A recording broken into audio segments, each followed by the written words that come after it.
everybody, welcome back to Living Traditions Homestead. My name is Kevin and this is my wife Sarah.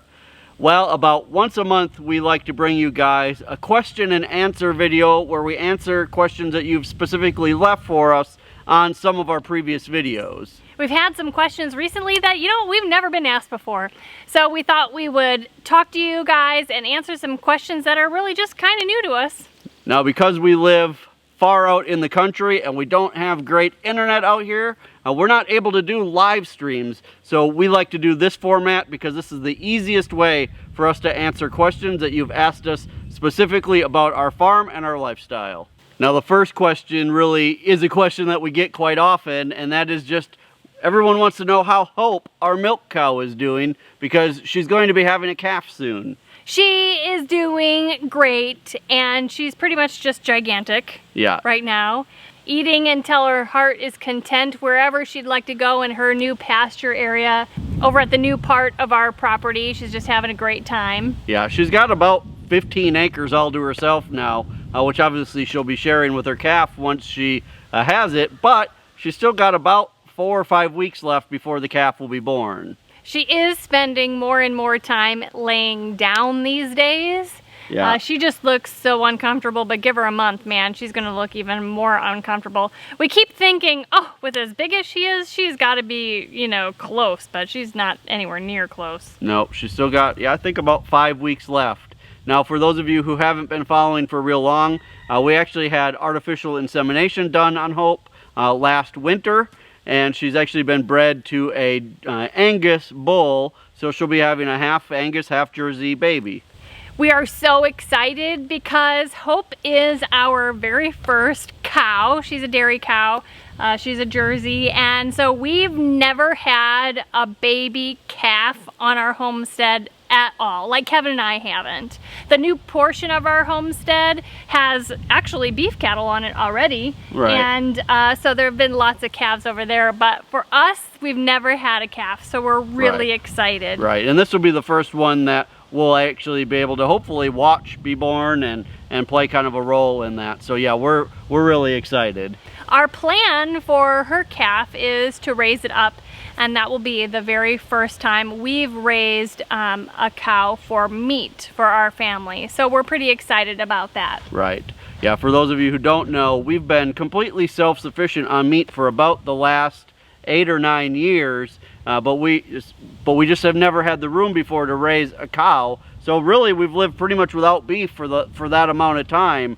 So we're excited to be able to raise a cow. Now, it'll take 18 months or more for that cow to get to the size where we'll be able to process it, but we're excited to be able to have the room to be able to raise our own beef. Right. In the meantime, for red meat, we eat a lot of venison. Right. We eat a little bit of goat. Hunting season's only a month away as well. Yeah. And actually a couple months ago, my good friend Delynn gave us the back leg of one of the beef cattle that she raised. So we were spoiled by her. We were so blessed. We were so happy that we were able to get that leg from her, and we ground it into ground beef.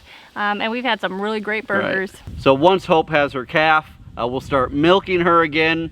The person that we got Hope from told us that the last time she had a calf, she was giving about 5 gallons of milk a day on top of what the baby was drinking. So I don't think we're gonna have any shortage of milk coming up. Luckily, it'll still be pretty hot at that time, which means we can also start making homemade ice cream again, which I'm very excited about. So speaking of milk, that comes to our next question.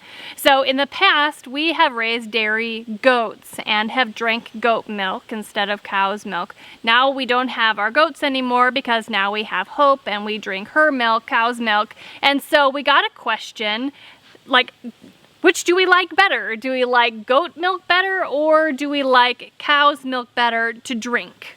I would say, hands down, we really like the cow's milk to drink. Right. We just grow up drinking cow's milk, so that's what we're used to. But also, I want to say that while the Nigerian dwarf goat milk is very sweet and it tastes very similar to cow's milk, I think the difference is when you have it in the refrigerator for a couple of days. Right. Goat milk starts tasting a little off a lot quicker than cow's milk does. I think in goat milk in general, you kind of taste more of what they ate.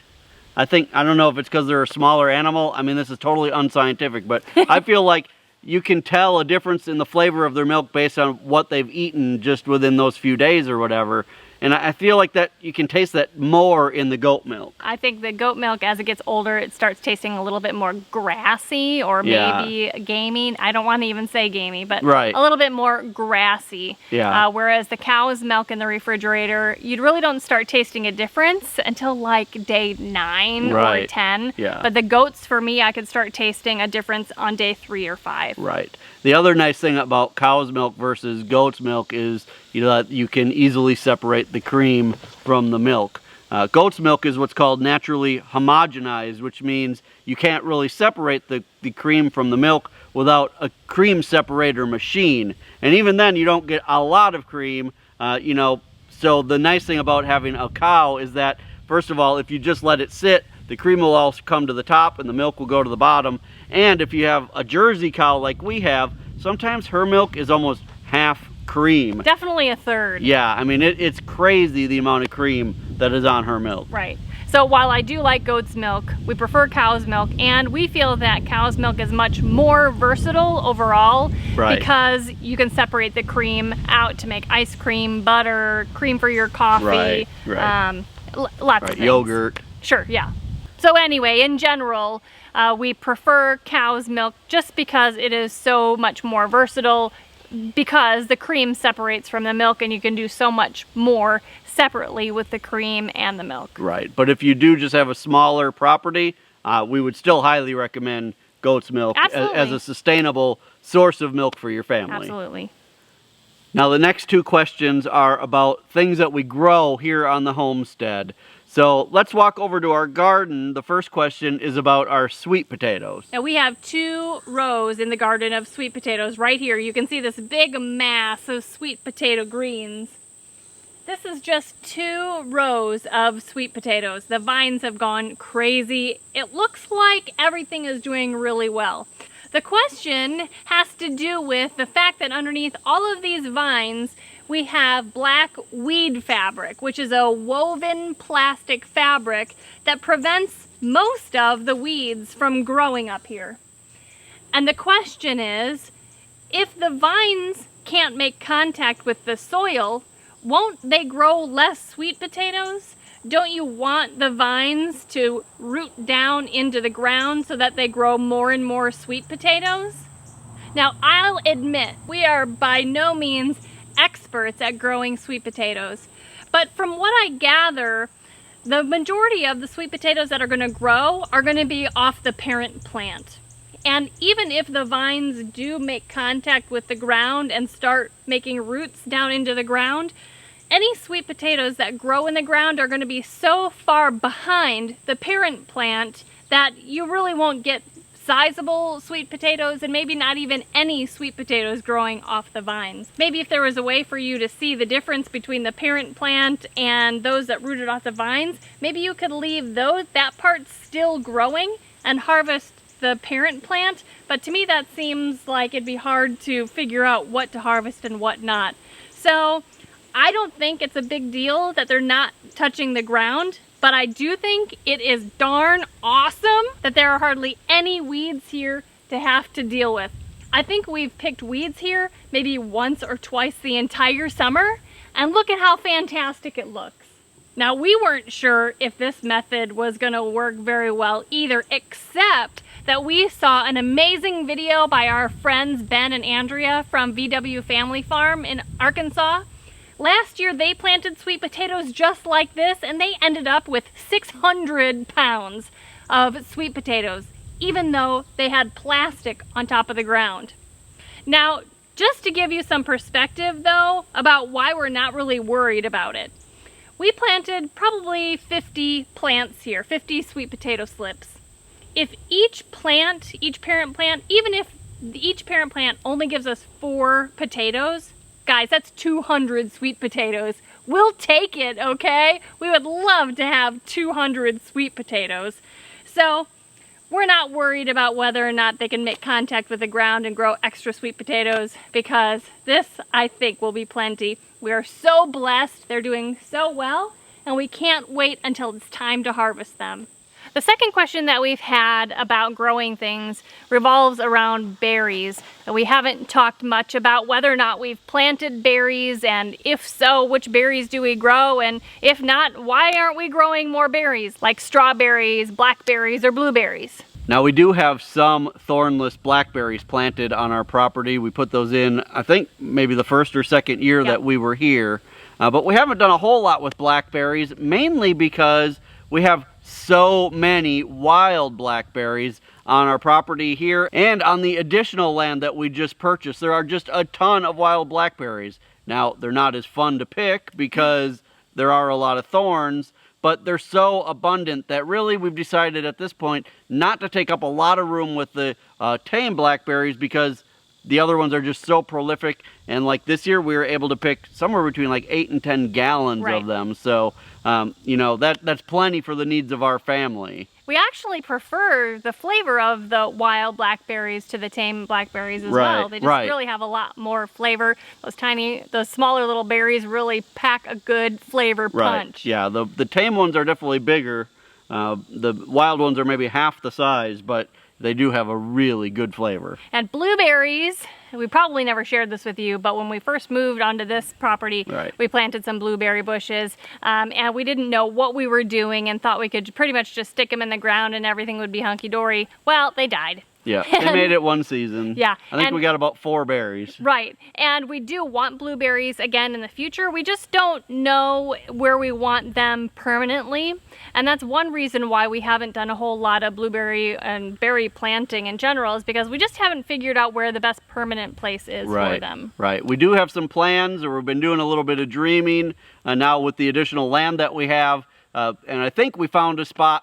We kind of want to watch it over the next few months to see how, you know, how the sun changes during different seasons and things, but I think we found a good spot, so you may be seeing quite a few blueberries go in the future. And from the previous or original owners of the farm, from the additional land that we purchased, we've heard stories about where they had an amazing strawberry patch. So we may have to kind of resurrect the history of that part of our property and plant strawberries there again. Right, yeah. It's in kind of a remote location, not something that I would have ever thought of, but it sounds like maybe the ground is just perfect there for them. So yeah, I think we may try to put them in the same spot as the original owners of that land. But sometimes we have more ideas than we have time. Right. So as much as we'd like to say that's going to be happening really soon, it may just have to be sometime in the future. Right. Well, the final question that we've gotten that we're going to answer today is about our Idaho pasture pigs. It's a new breed of pig that we're raising this year. We actually bought 2 sows and a boar so we can breed our own, but we also bought 3 piglets that we're raising up so that we can process them this fall. Now, for those of you who aren't familiar with the Idaho pasture pigs, they're a breed of pig that were developed for more like the homesteading type community. They don't get as big at maturity as your standard butcher hog, but they still get up to the same butcher size in about the same amount of time. So in our case, we normally like to raise our pigs up to about 250 to 300 pounds before we process them, and typically that's when they're in the 9 to 10 month old range. So these guys right now are about 8.5 months old. They were born right around the beginning of the year. If they're on track, they should be pushing somewhere around the 200 pound mark, I would think. And so that's what we're going to try to find out today. I've brought a tape measure with me. We're going to try to weigh these guys and see how much they weigh. Hey guys, can you believe how good they're looking? I'm excited to find out how much they weigh. It's been quite a long time since I've weighed them, so I really don't know what to expect right now, but I do know that they're looking great. And sometimes it's kind of hard to judge these guys because their legs are so short that they don't look as big as some of your regular, butcher hogs. But we'll have to find out when we actually do the measurements and see what they weigh. Well, don't touch the fence. All right, I'm gonna give them some food and we'll try to weigh them.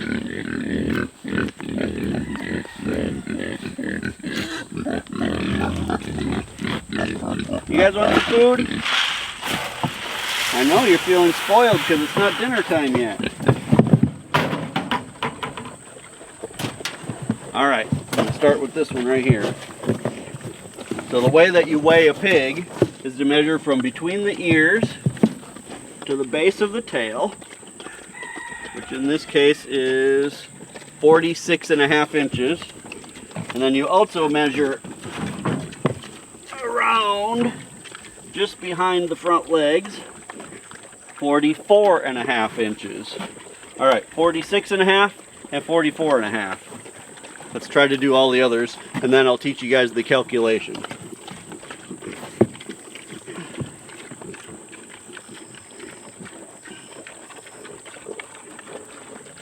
$46.5. They're strong.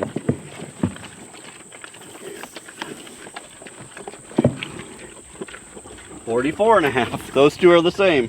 I think this one's a little bit smaller. 45.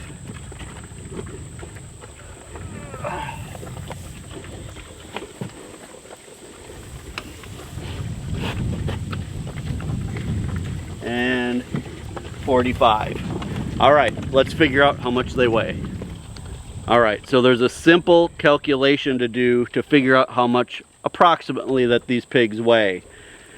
What you do is, now that we have those measurements, so again, it was from the ears to the base of the tail and then around the pig right behind the front legs.